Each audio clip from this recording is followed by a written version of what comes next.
So I says to the guy, I don't care if you're afeared. Walk your all the way back to MGS3 already. You get your ass back in Silent Hill. Wrong Konami game. Oh. No, they both fit. Yeah, so let's survive. Bleached, 1000 Year Blood War episode 19. Let's see how this dub all lines up. And we've got a lot to cover, so let's get right into it. We start with Ichigo leaving the Soul Palace. As he's complaining about the outfit. Why don't you like the outfit?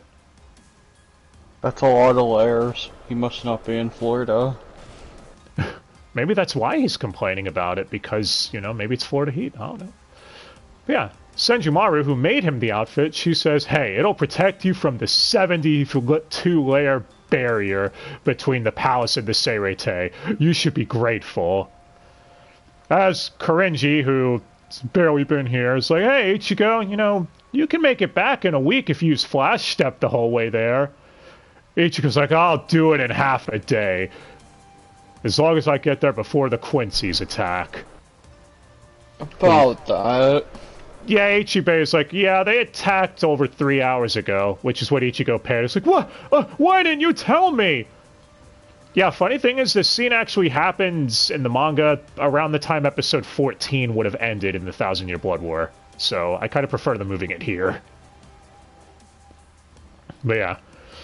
Ichigo runs down the stairs that they summoned for him as Kiryu tosses him some rice balls. Remember Onigiri die? Yes, Onigiri indeed. Runs down the stairs. No, he just does a full sky. Oh, that's what he does? For stairs. Yeah, because they summoned him stairs. I wasn't sure if he ran down them at full speed or not. Alright. Makes more sense that way. Well, Ichibei comments how Ichigo has become a true Soul Reaper. True Soul Reaper. I did an L there for some reason. Trial. Yeah. And he says, though, he's surpassed all of those who are ordinary Soul Reapers at this point. Ah! Sorry. Exactly. Back with Urahara and Mayuri, Mayuri's like, so, any brilliant plans to turn this situation around? As they're starting to panic a little bit, but Ichigo calls up, saying he's on the way. And he says even if the battle's going south, just to hold on a bit longer and he'll take care of everything. And yeah, Urahara actually seems relieved at this news. It's like, finally, some good news for once. And he tells Ichigo not to worry, that they'll be waiting. Oh, to stare at Mayuri's stupid outfit, Wes. Didn't he say changing colors too or something in this scene? Yeah, it's flashing all the colors. Not fast enough for an epilepsy warning, but still to do what you get. Yeah. Cut to Uryu and Haschwald walking through the Quincy Castle towards an execution ground. Also, did the guys with the blue flames in the background or whatever make you think of a Blue Exorcist die? No. It reminded me of Blue Exorcist. I don't know, I got that show on the mind because of the news. I like that show. But yeah. Whose execution are we here for? Why, BG9 and Songdu for failing. So... And this is where the only, I'd say, major cut happens from this episode from the manga. BG9 actually begs for his life. And you could put some irony there. The robot is begging to hang on to life, I guess. I want to love. That was hilarious because your robot mic'd. Yes, your robot mic'd. Your mic roboted. When you said that. Clearly I'm malfunctioning too. But yeah. He gets executed by Haschwald. Execution? Yeah. Also, Songdu taunting Haschwald here, because Haschwald tries using the execution blade, but remember, Songdu is the iron, so the first time it doesn't work. And in the manga, he taunts Haschwald, saying, the only one who could kill me is His Majesty, see? You can't do it. But, yeah. Things line up, though, back to normal, and Haschwald explains that the scales have tipped from fortune to misfortune now, that he won't survive the next strike, teasing Haschwald's gimmick. You'll see more on that much later, I'm sure, if you're not familiar with the manga. Gimmicks are fun. Yeah, he's going on about scales and stuff. But Dai Songdu is dead! Oh well, you win some, you lose some. I mean, the manga explains the only reason they survived in the first place is because their Vol Standish activated at the last second. That's it. Otherwise, they would have died already. But yeah. Yeah, but the robot boiled oil. So he's a Mortal Kombat robot? Yes. I mean, you would have kept saying Songdu didn't even do anything. He didn't. I'd say he has a win against Hitsugaya, but I mean, Hitsugaya's lost a fair few matches anyways, so... And the loss didn't last that long. Yeah. But back to this. Udi was put off by watching allies get executed. As Haschwald explains, all those who have been given a piece of His Majesty's soul will return to him after death. Udi asks, is it necessary to kill valuable assets like this, though? And Haschwald states, His Majesty's goal is not the Soul Society. That we must leave it up to His Majesty to decide what's necessary and what isn't. And that Yuhad's blood is inside Uryu, so he gave him a shrift as well. You know, the term meaning a letter. So Uryu can't escape this fate either. He then goes on to say... escape from crossing fate. Exactly. So you get it. He says His Majesty must continue to absorb souls, or else... As the last line here is muted. In the anime version, I'm not going to say what he said in the manga, because I'm sure they're going to cover it later, and it could be potential spoilers and shit. That's the dumbest trope in anime. It is, it is. Again, in the manga, it's not muted, but... Yeah. Also, I should mention, BG9, his letter is K, but we never found out what it stood for, so all you could do is theorize, I guess. Killbot. We already had Overkill, though, with O. So, I don't know. I agree with people thinking it was knowledge because of his whole obsession with data. But now for the thing you all are really here for. We cut to Rukia running through the you know, Quincy new Soul Society layout and everything, thinking she needs to regroup with Renji so they could attack the Soul House together before feeling a presence, like something touching her. Woof. But it's Asdot asking if she's afraid. Are you afeared? He's not afraid, though. He's just lonely. As he keeps saying lonely repeatedly, and I thought of the SpongeBob meme going, alone. Alone. Alone. With a room. Damn it. It's like, I am so lonely without my beautiful Senbone Sakura. As Rukia's like, wait a minute, I know who you are. You're the one that took down my brother. It's like, oh, that's right. If I kill you, do you think Byakuya will show up? I want Senbone Sakura so bad. I miss it. As the fight gets underway, and yeah. Rukia first tries using her Zanpakuto Sorido Shurayuki, but the thorns that Asdot produces break through the ice, claiming that you can't stop fear with ice. But that's when a bold statement. Hey, we're about to get real. As Rukia asks, what does he fear? Is it fear having no effect on the opponent? That she doesn't feel any fear at all. That she's daring him to attack again. As he's like, well, it's impossible not to feel fear at all.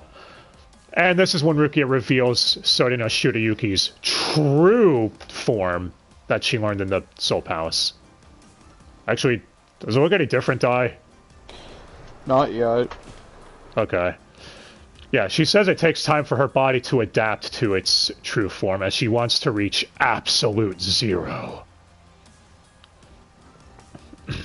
And yeah, she freezes the thorns this time.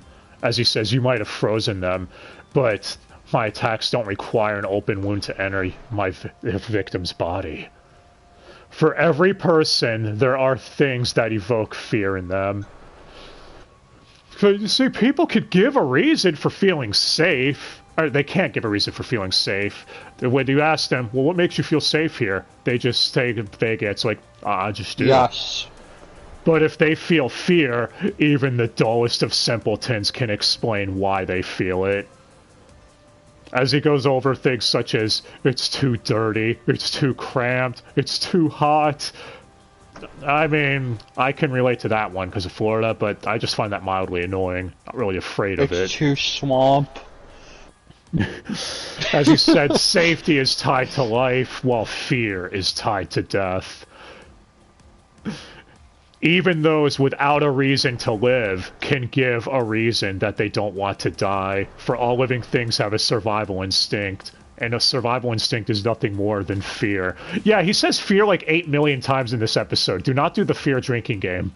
I'm serious. Yes, do it. Show you're a badass. Don't listen to him. But yeah, and obviously we kept thinking Metal Gear Solid 3 this whole time because the fear. I wonder what Asnot's shrift letter is. Yeah, it's F for the fear. Like no, he's real subtle about it. Rukia claims she knows all this, but claims fear can't work on her because she's currently dead. And it's like, what? That sounds stupid. You're stupid. If you were dead, then you wouldn't be having this conversation. You're like, well, you see, I could freeze all my bodily functions, temporarily putting me in a state of death with Sodino Shurayuki. So, fear can't affect her now that she's at absolute zero. And she freezes him in ice or something here. But as you think Frozen about in fear. Exactly. That's when Asnot says, you call this fear? Because she did declare earlier that she would show him what fear actually looked like. As we cut to a flashback of Asnot in a hospital bed, claiming that it hurts to even breathe, and he wonders what it would be like to be in heaven. Would it be easier to breathe? And what about hell? Would hell be worse than this? And that he's terrified right now. But that's when Yuha approached him, saying his reward for survival is a gift of power. Power? Here, drink some iron. Don't you mean blood? Yes. Do you think you'd get power with... anyways. Yeah, fun fact. Apparently they wanted to cut this scene from the anime until Kubo stepped in and said, the fuck are you doing? So... that wasn't revealed till after this ep aired in Japanese. I guess there is a benefit to the dub being slightly behind. We can reveal that fun fact here. But yeah. Asnot claims there is only one thing I fear more than anything else. As he breaks out of the ice, shouting on top of his lungs that is being rebuked by his majesty, and he goes Volstandish. Screaming on top of his lungs, so I'm betting Elijah probably hurt his throat doing this. Possibly, I don't know. So, Die, what's his Volstandish like?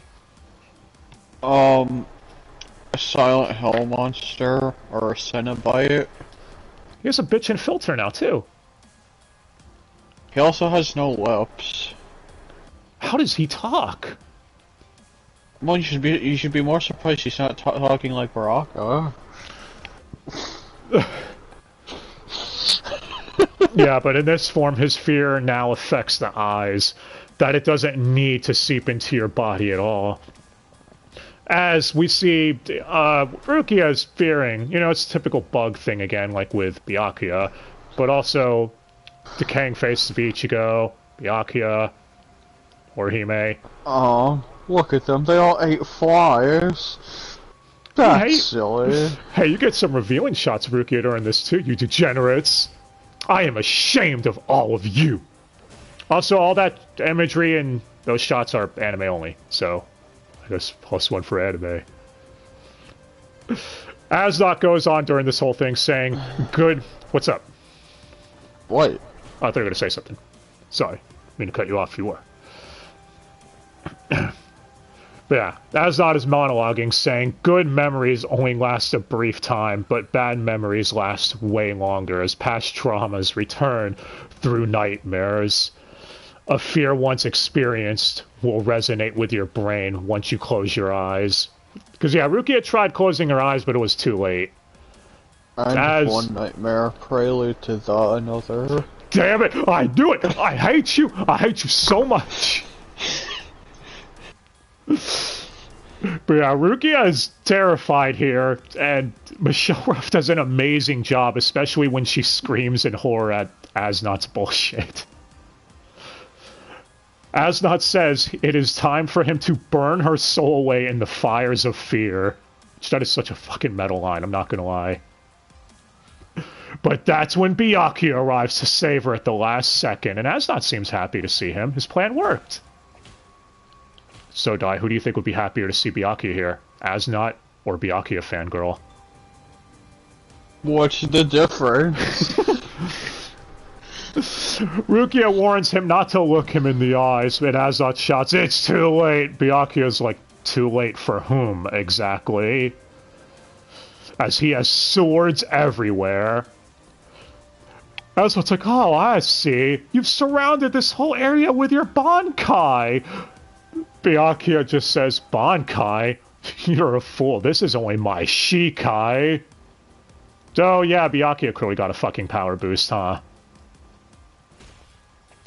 Even more swords? Or flowers, whatever you want to call it. Yeah.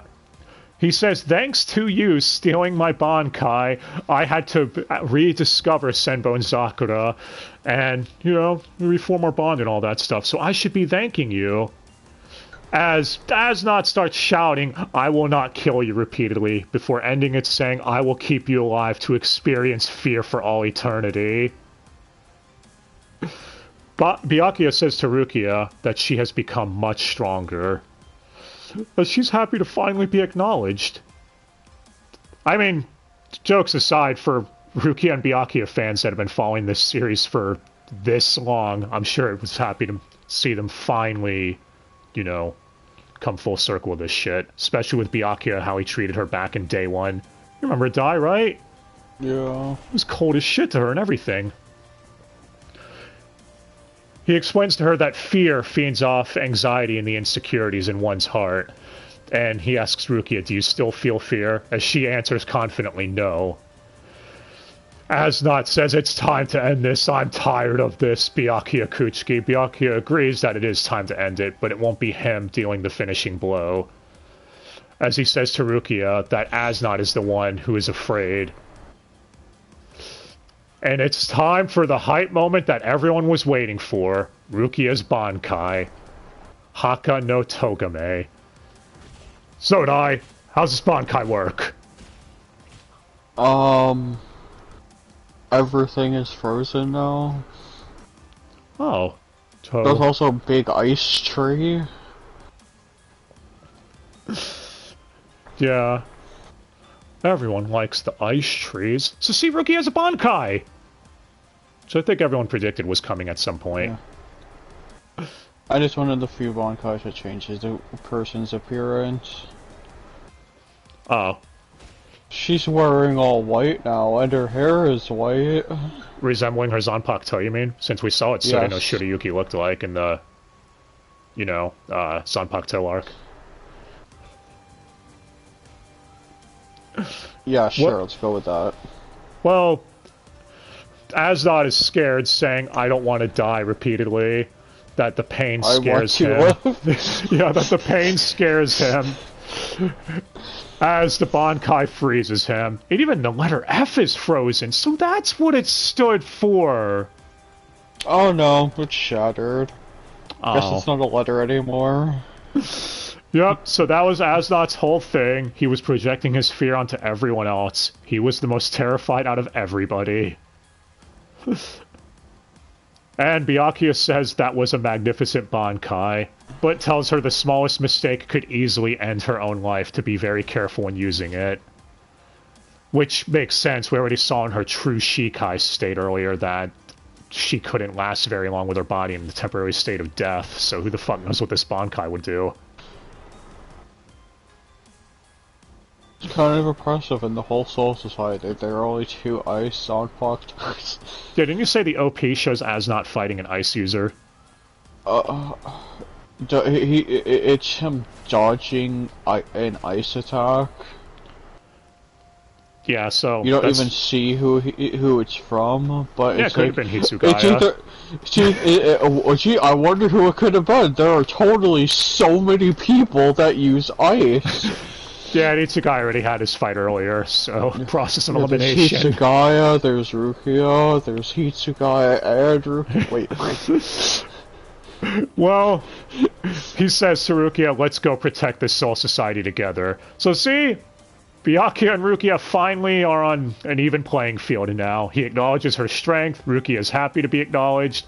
It all worked out. And although bringing it back to what we said earlier, if Byakuya had died, it would have made sense for Rukia to conquer her brother's killer. And this scene, I guess, how you would have reworked it, the only idea I could realistically come up with is maybe them doing the whole thing of Byakuya, she having a vision of him when she was overtaken by fear to encourage her onward. Which I guess would have been a cliche in and of itself. But it still, I think, could have worked. And you could have had Renji be we already had enough of those with the muted dialogue thing. Yeah. And again, like, it would have worked with Renji being the one to tell her that her brother would have been proud of how powerful she's become. But either way, this works. We still got some hype fucking moments with Byakuya.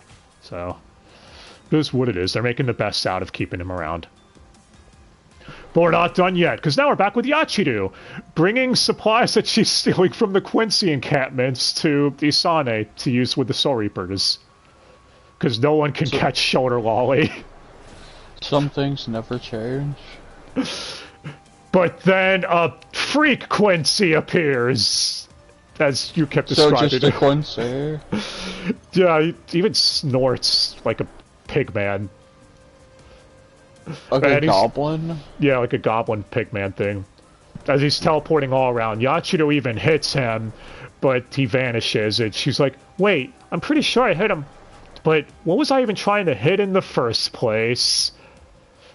As he says, I will disappear from everything, including your mind, by the time I'm done. Woof. And that's how the episode ends. His voice actor has not been posted yet. I'm also not going to say his name yet, because I have no idea how they're going to pronounce it in the dubs, so we'll see next week. Because spoilers, he's going to be the next episode. But it's just someone voicing another goblin. Yep. So, yeah, thoughts on the episode. Did you like it, Dai? Yes. Anyway. The fuck? I said the Kumamura episode was my favorite, but I think this overtook it. This is fucking great. Michelle Ruff and especially Elijah Antvari, I probably butchered his name, did fucking fantastic here. I think Elijah might get MVP this week, because there was never any doubt with Michelle Ruff or Dan Warren, but Elijah literally had to carry this whole episode with him as well. You know, with Aznot's whole fear thing. And have 90% of his dialogue just being the word fear. That too. But not getting to the point of where you're like, oh my god, stop saying that. But especially when he had to go from being calm and collected to screaming on top of his lungs for the back half of the episode non-stop. Yeah. Yeah. Which is why you should play Armored Core 6. Then you can kill him over and over again, as the ad voice says. I genuinely want to hear more of him. Even looking through his page as of right now, he's been in very few anime, so hopefully this is the start of him getting to be in more shit soon. Because I think he did great as Aznot. Yes, I'm gonna keep bringing up Armored Core 6, I and know you can't stop me! I know you are. Better than you bringing up how this animation's better than Orient. I mean, you said it, not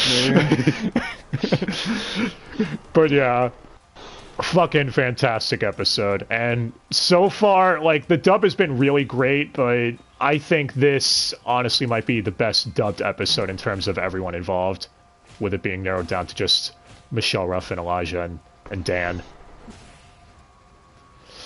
At least in core 2. I think we can agree on that. But who knows? We're only on episode 19. There's still 7 episodes left. So let's see what happens. Hype has never been more real. Let us know what you all thought if you agree with us. And how happy you all are as being Rukia simps. I know a Rukia simp. Right, Di? You do? Yeah. Yeah, he's occasionally here. But alright, guys. For realsies, we'll be back next time. Hope you all have a good day and all that stuff. Till next time. Feel the fear!